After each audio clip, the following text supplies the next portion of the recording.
What's going on, everybody? Welcome back to another episode of the Make Money and Have Fun show. And I don't know what's going on, but I might be crazy this month because if you've been paying any attention at all, you're going to know that I am going live every single day this month, interviewing different authors because February, for me, has become author month. And today, I'm actually super excited about this interview. This is going to be a little bit different than the other interviews because not only is this guy an author, but he has an opportunity for any aspiring authors out there as well. So let's jump into it. My motto in life is make money and have fun. I'm on a mission to show everyone how to make money, and have fun. I'm all about making money and having fun.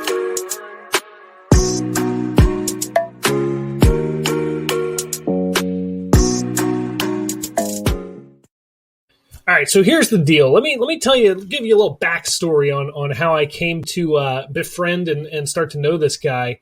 So I actually had, I guess about maybe 2 months ago now, I had my good friend Dr. Obam Bowen was on this show. And in the beginning of 2020, pre-pandemic 2020, right around this time last year, I went and I met him at a seminar that he did. And I was like, oh, this man is phenomenal. He's awesome. He's got his stuff together. I want to be part of his circle, part of his influence. And everywhere that I saw like his sizzle reels, his marketing, all of his different pieces, I kept seeing this guy Emilio pop up everywhere. And he's got like this like beaded necklace that I think he lost now, and he's rebranded himself anyway, but he's a good looking dude regardless of that. And I'm like, this Emilio guy seems to be on the ball, or either that or he's just stalking Dr. Obam and following him around everywhere. I wasn't sure which. But anyway, I kind of kept my eye on him, because I wasn't sure what was happening. Then all of a sudden he puts up a post on Facebook that says, hey, I'm having a beach retreat in Atlantic City. And I'm from Philadelphia, Pennsylvania. I'm like, that's an hour away. I'm definitely showing up. And I go there and I'm like, oh, this is a cool dude. He wasn't stalking Dr. Obam. He's got cool stuff going on. He's got a co-authorship program. He's got a Guinness Book of World Records hit that he did. I mean, he's got all kinds of cool stuff. But let's hear it from him himself. So please help me welcome Mr. Emilio Roman. What's up, Emilio? Hey, Fred. Thank you for that wonderful introduction. You got me laughing backstage here, brother. Thank you so much. I just like to have fun on this show, man. That's all it is for me. I bring on fun people. We have a good time, and we just see what happens. Yes, man. Thank you so much, and I love the fact that you mentioned Dr. Obam Bowen because he's a United States Marine Corps veteran. Yep. And you're right. The sizzle reel you mentioned was in Canada, so we met in Canada. Wow, that's great. I've never actually been to Canada. No, that's a lie. I've been to Canada for about 12 hours. I had a layover there on my way to Italy. I love Canada, bro.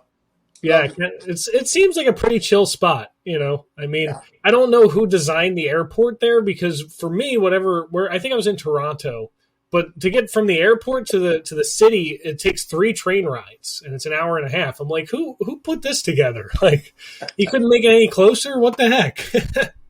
Oh man, listen, love Toronto. Thank you for having me on, Fred. You're such a what's they call it, a breath of fresh air, man. Your personality, your whole tagline, I love it. Make money, have fun.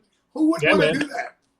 Exactly. It's. I mean, I told the story on your show yesterday, yesterday was a whirlwind. I mean, I was interviewed on your show at 7:30. Then I did a keynote at 11. Then I had my own show at 1 p.m. and then I had my own mastermind at 7 p.m. So I'm just rocking and rolling over here.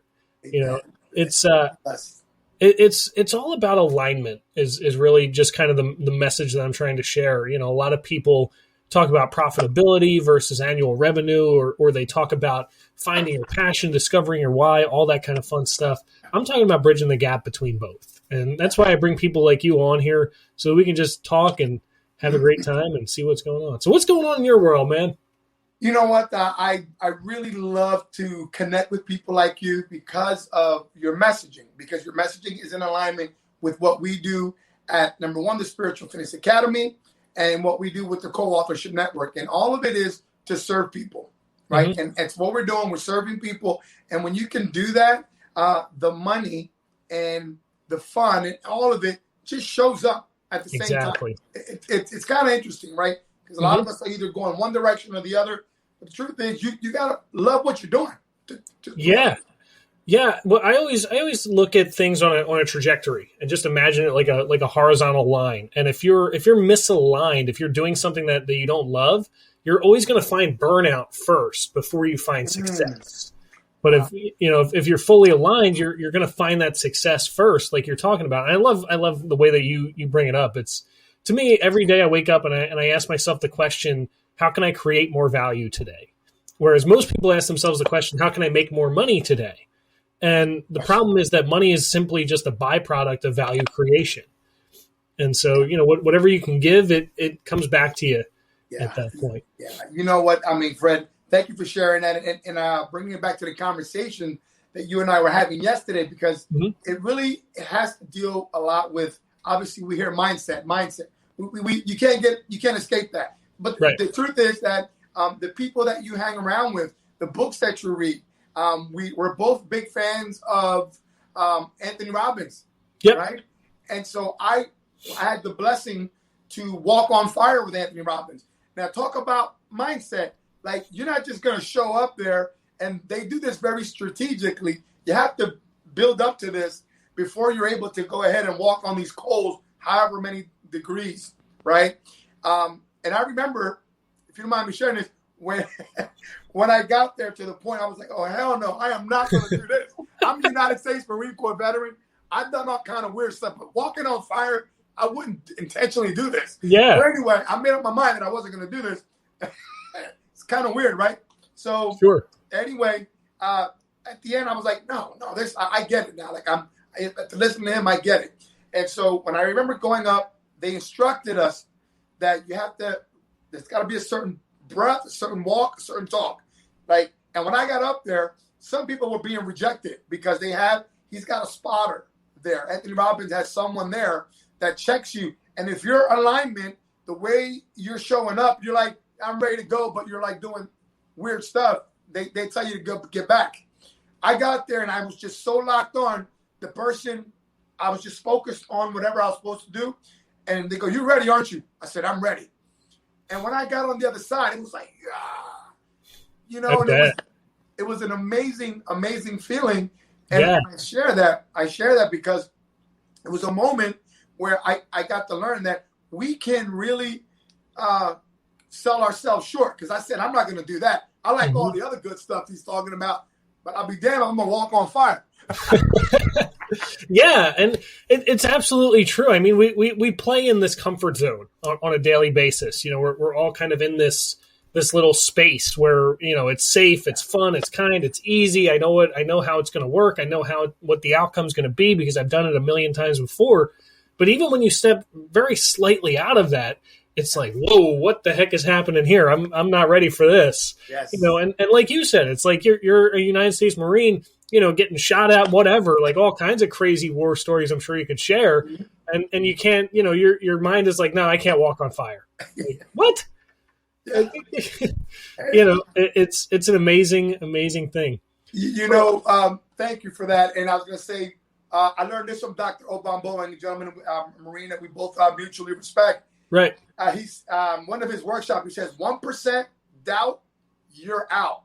That's a quote from Dr. Obambo, which, by the way, if you don't mind me sharing, he did the forward to his forward is so amazing. I actually allowed it on both of my books. And so Dr. Obambo, Spiritual Fitness Survivor, and his story of not dying once, like 4 times, he flatlined. Crazy. And when you meet him today, how he inspires so many people, his attitude, it's like you would never tell that's part of his story. And his energy, too. I mean, when I had him on my show, I had to warn people. I'm like, this might be my most energetic show yet, because I bring a lot of energy to the show. And then having him on, I'm like, what the heck am I doing? But anyway, let's kind of fast forward a little bit to today. So you jumped in, you did your Spiritual Fitness Academy thing. You kind of looked at your alignment and you said, you know what, I think I want to pivot a little bit. And so what do you got going on today? Tell us about that. Right. Well, thank you for that, Fred. And, my wife and I, we started the Spiritual Fitness Academy several years ago. And basically it's fitness with a spiritual center, right? So, we help people.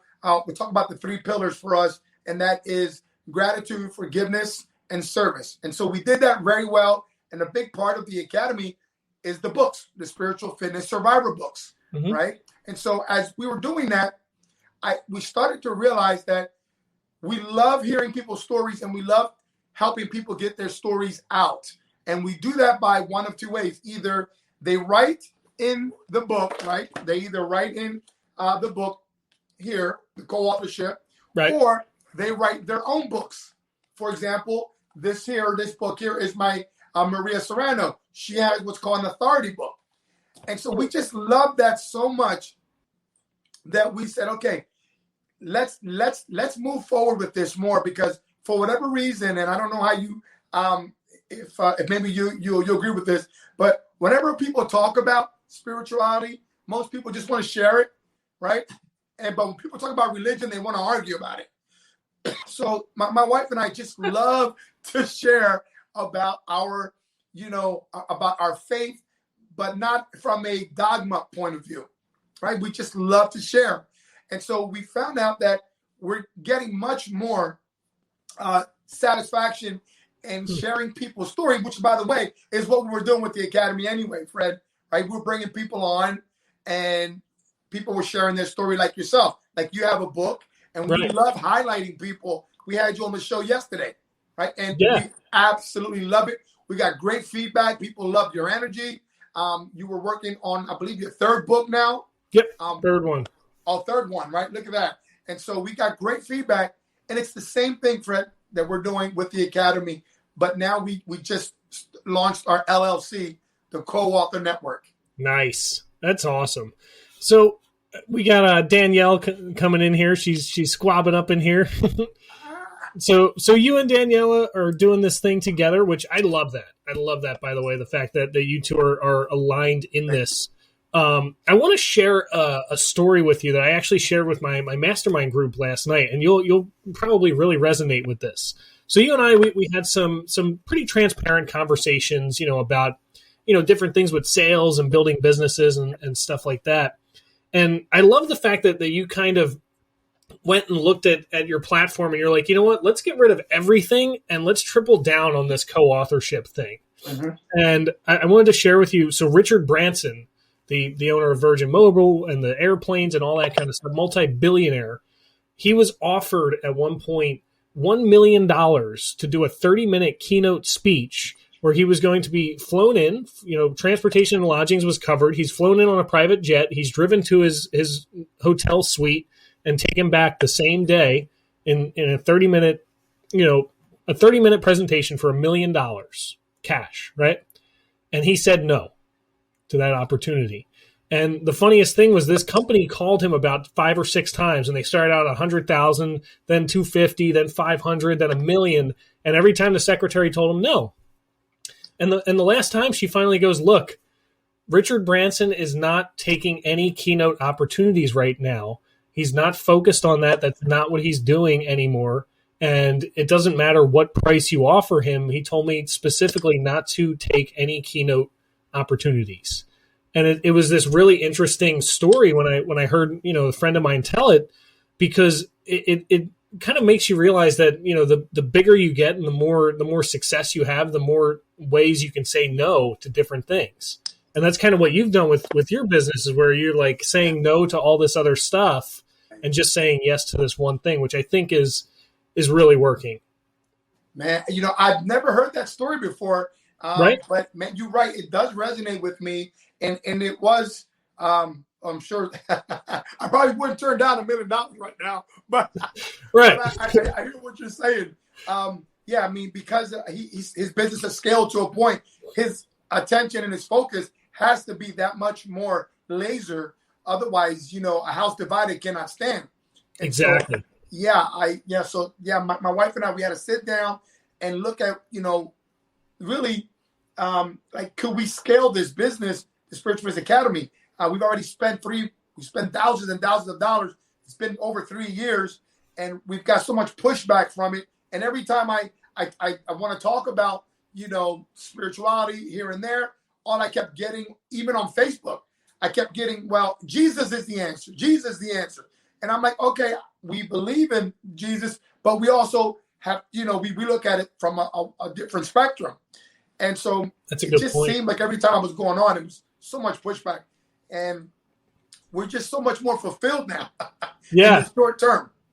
Yeah, it's interesting because I wouldn't imagine that the word spirituality would cause that much controversy in a sense. It's interesting, but I can see it happening now that you bring it up. Yeah. So let's talk for a minute to the aspiring author, the person who's in that space where they want to write a book, but they never have before. What kind of advice would you give to that person who wants to share their story, but they don't know how? Right. Well, you know what, Fred, here's the deal. Like most of us have been told, given our lifestyle, that we have a story inside of us. And if you're like me, someone who got left back in first grade, I had to teach myself how to read for different reasons. One of my mom traveled. She traveled a lot, and we were always kind of moved around. And so I grew up with this part of me feeling inadequate about reading in public. You probably can't tell that today, right? But I taught myself how to read.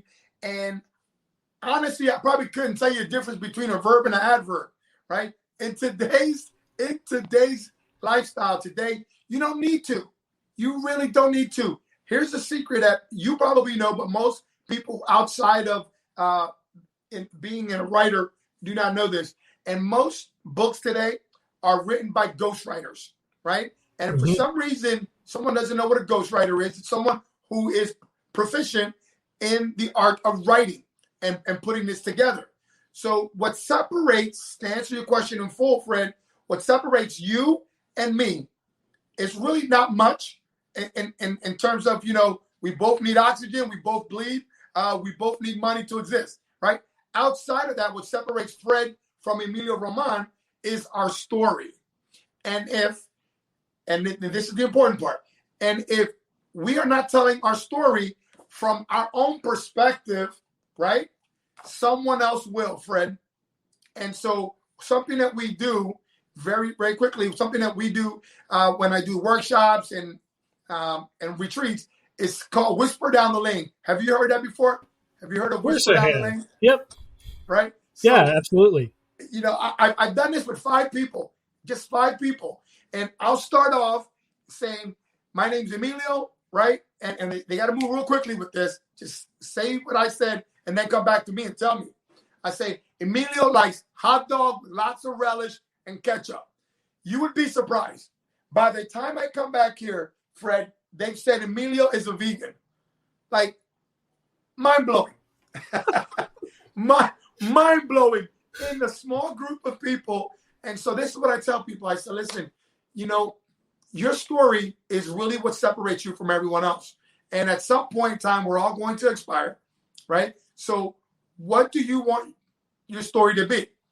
Because you have to tell it. And so that's why it's important for people to get their stories out in either an anthology, which is a co-authorship where you 1,500 words and you share a book with other people, which is very popular, as you know, or write your own book. I love that. I love it's interesting because I've been looking into co-authorship, and by the way, you're the first person this month who has a co-authorship platform on here, which is definitely something that we need to kind of jump into.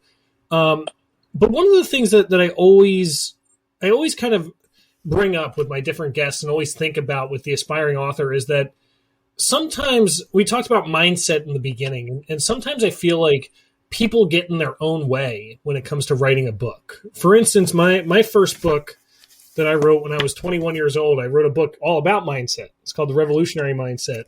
And this book was born out of 2 things. One was I was competing with a friend of mine who wrote a book, and I'm like, you ain't going to be the only one that writes a book. No way. And 2 was I wanted to prove to myself that I could do it.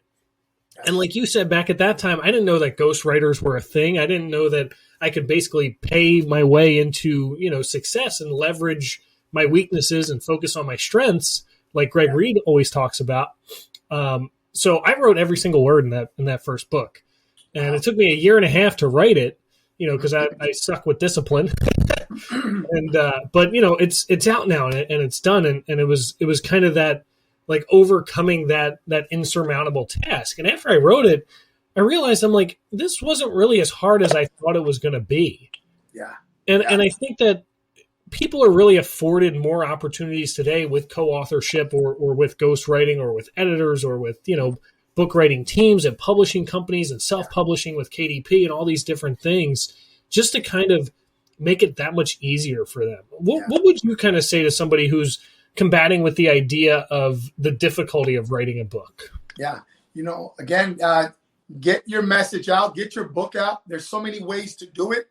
And if you're not participating in some sort of co-authorship, especially if you're an entrepreneur today, what is really going to distinguish you from your competitors? Because quite simply, everyone today has a degree.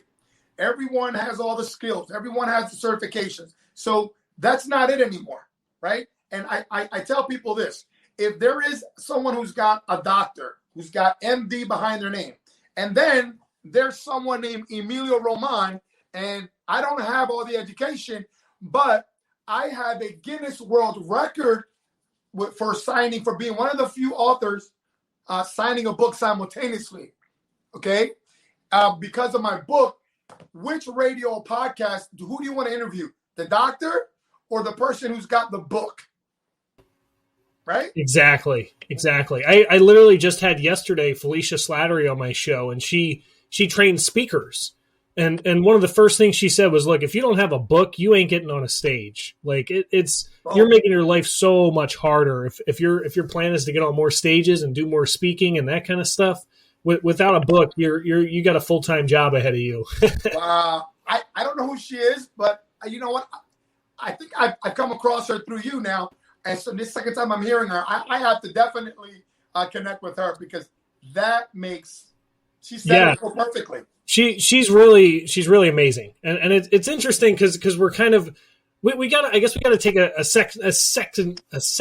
Wow, I can't talk today. I'm going to take a second here and talk about connections. Yes. So last year, I probably invested more in my connections than anything else that I invested in that year. Right? Like you said, everybody has a certification, everybody has a degree, but not many people have connections, right? One of the most asked questions that I get all the time is, Fred, how the heck did you get Les Brown on your show? Right? People ask me this all the time. And my answer is, as silly as it is I asked him. I asked him to be on my show. I got my foot in the door. I found a connection, a friend of a friend of a friend who knew somebody, just like I knew Dr. Obama. I saw you. I said, I got to connect with this guy. Right. And it's the same thing, right? How now you're seeing this, Felicia Slattery through me. You got to connect with her. You connected me with Daphne Taylor Street and with Austin Haynes and all these, these other amazing people. Jackie Height and I are doing business now. That's awesome. We chatted last night. So it really comes down to, your connections. And then, like you said, if you can tell your story and put it inside of something like a book. And I mean, I'm telling my story through a podcast now. And, and a YouTube channel and whatever. There's so many mediums out there to tell it. But I think that once it's told, it really changes things. You're right. And so you use the word connection. So why do you want connection?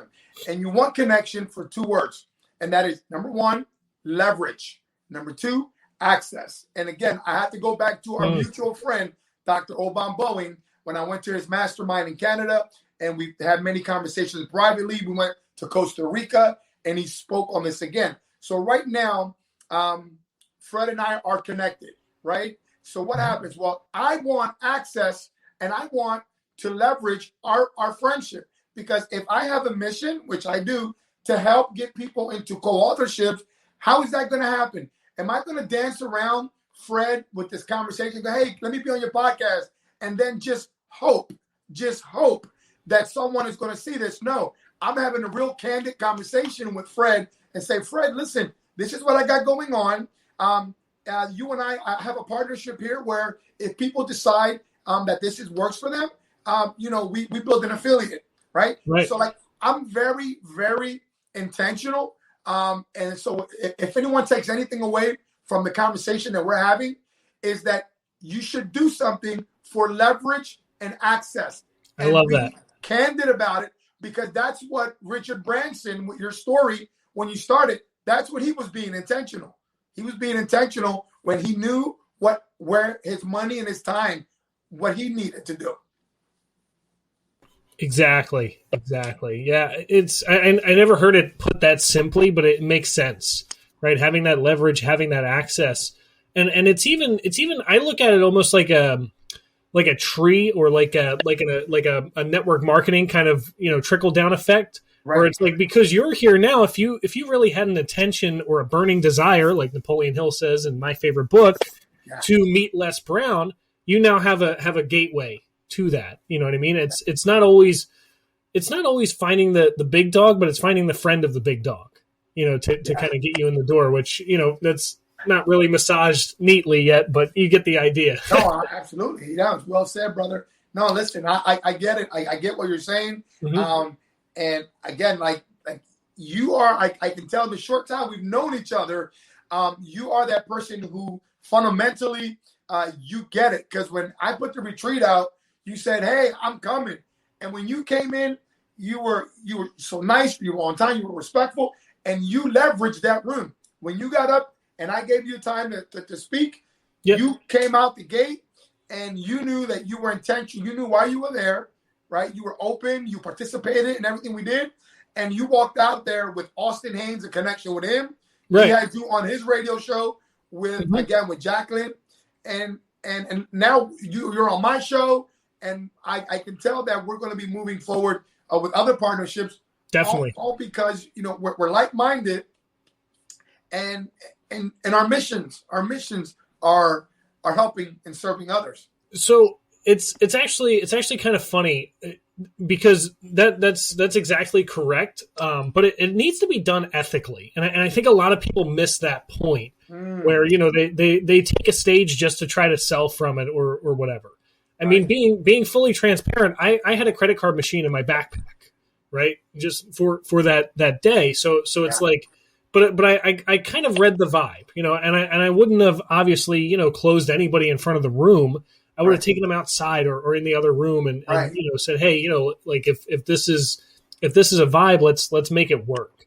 And I think that's one of the things that's really gotten me through it. I remember, just real quick story. When I was 22 years old, I bought my first piece of real estate, my first rental property. And I had two guys come out to the house to assess it to give me a $150,000 loan. I'm a 22-year-old kid at the time buying his first ever house. Right. And I needed to convince these people to loan me $150,000 to get this house. And I did it. And it was almost this weird experience where, like, as soon as they got there, they kind of just both looked at each other and they were like, "Yeah, we're good." Like, and then like we toured the house and that kind of stuff. But you could just tell that they knew from the beginning, because of, my level of respect, my level of, ethics and morality. And when you bring that resonates with people. Yes. And like you said, the money comes from that, and it just grows from there. At that point. Now I still have that property, actually, and it's, cash flowing $2,000 a month. So wow, it all just kind of trickles down from that. Yeah. By the way, Rosemary's here. She said, "Good morning, my friends." Hey, this is awesome. That's Rosemary from Canada. All right. Yeah, Rosemary Sanchez. Yes. She's one of my co-authors also, and she does publishing. You have to have her on your show. Definitely. Big influence in Canada. I love it. Yeah, definitely. I think we're friends now on Facebook, so I'll definitely be hitting her up. Yeah. So let's kind of wrap up with this co-authorship. So Daniela's jumping in here. She's talking about the co-author network takes the legwork out of writing your story, and we take the stress off of you. I feel like that's so true. I've never actually done a co-authorship myself, but how easy is it for somebody to jump into the co-authorship and actually get their story told? Right. So if, for example, there's many people doing co-authorships, and there's many different price points. So having said that, there's many different opportunities for people. Now, in terms of working with us, the level of ease is if you get accepted, because we're by invitation only. If I didn't say that before, while everyone's story is important and it should be told, Fred, when you come in, there's one or two ways. Either you got people that want to do their own, that they like to write, and writing is their thing. And so no worries.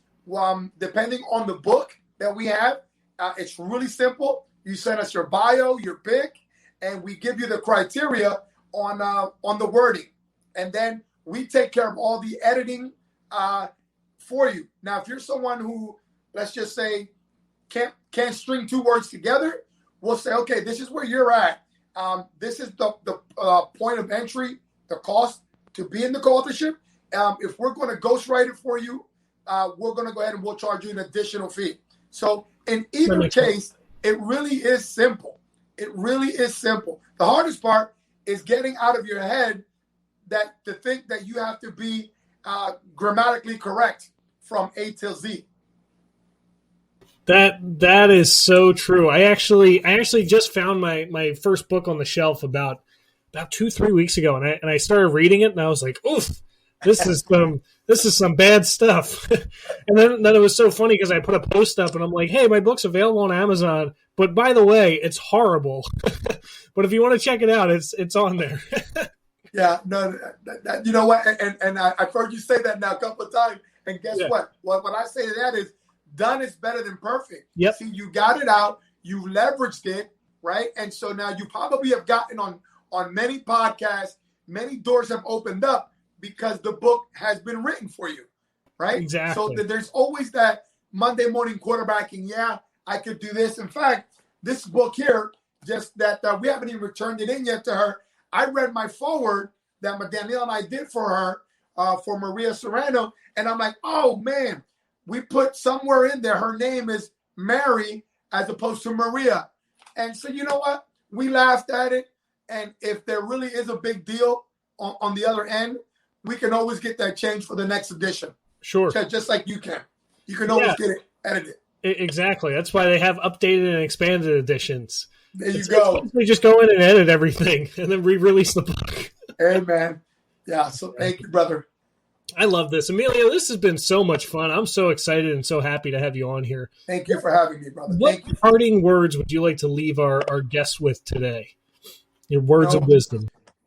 Life shrinks or expands according to one's courage. And so if you have a message that you really believe that you want to bring forth to the world, do not die, my friend, with the music still in you. Reach out to Fred. Reach out to Fred. Reach out to me, and let's get your story told. I love it. I love it. We got so many folks joining us. Danielle is saying hello. Jackie's here. She said, this is great. We were just talking about you, Jackie. Rosemary's here. I want to thank everybody for hanging out with us, being with us today. The really cool thing is right now we're live on YouTube and Facebook, but after this, we're going on about 15 different podcasts, and we're going on TV. So we're going to be on Roku and Amazon Fire TV. And I know your show's on TV too. You actually got more stations than me, so I got to up my game again. I get really competitive with other people's media. I had a friend of mine write a book, and I'm like, you ain't the only one. Not for long. I love it, man. I'm so excited to have you here. This has been great stuff. Thank you, brother. We will see everybody again tomorrow on the next episode of the Make Money and Have Fun show. See you, Emilio. See you, everybody. Thank you, Fred. Have a good one, guys.